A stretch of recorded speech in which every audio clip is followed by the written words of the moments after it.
সম্মানিত উপস্থিতি, আপনাদের কষ্টার্জিত পয়সার দ্বারা যে সমস্ত ভাইয়েরা এই মাদ্রাসা থেকে পড়ালেখা করে হাফেজে কোরআন হয়েছেন, তাদের মধ্যে সর্বপ্রথম হইলেন মোহাম্মদ ইয়াসিন মিয়া ও মোহাম্মদ ইয়াসিন মিয়া, তার নানা মোহাম্মদ জয়নাল মুন্সি, গ্রাম মেডিকানরা, পোস্ট অফিস রায়পুরা থানা, রায়পুরা জেলা নরসিংদী।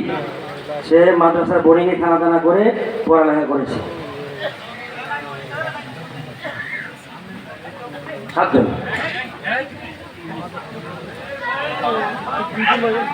অল্প সময় ধৈর্য সহকারে আমাকে বসি।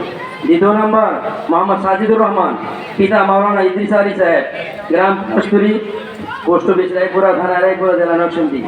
সে তার নিজ বাড়িতে খানা খেয়ে পড়ালেখা করেছে।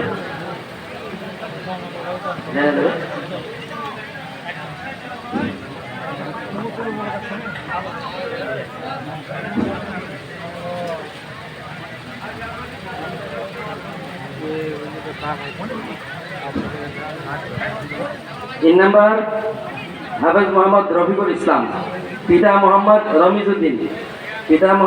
রমিজউদ্দিন, গ্রাম পলাশতলী, পোস্ট অফিস রায়পুরা থানা, রায়পুরা জেলা নরসিংদী। তার নিজ বাড়িতে খানা খেয়ে এসে পড়ালেখা করেছে।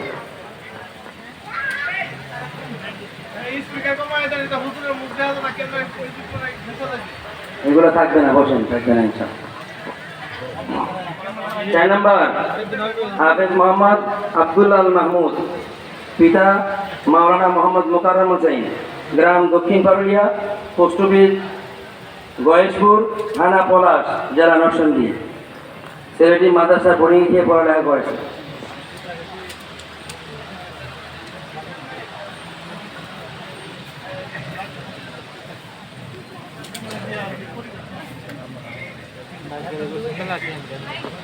পাঁচ নম্বর মোহাম্মদ শাহিন আলম, পিতা মোহাম্মদ ওয়াহিদ মিয়া, গ্রাম পলাশতলী, পোস্ট অফিস রায়পুরা থানা, রায়পুরা জেলা নরসিংদী।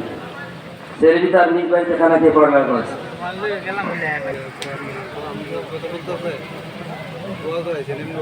থানা রায়পুরা জেলা নরসিংদী।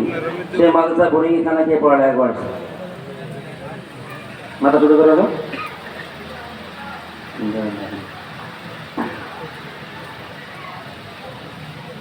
আমাদের এই হাফেজ ছাত্রদেরকে পাগড়ি দিয়েছেন, যিনি সম্মানিত করেছেন পাগড়ি দিয়ে, ইনি হলেন আমাদের আব্দুল কুদ্দুস কাকা।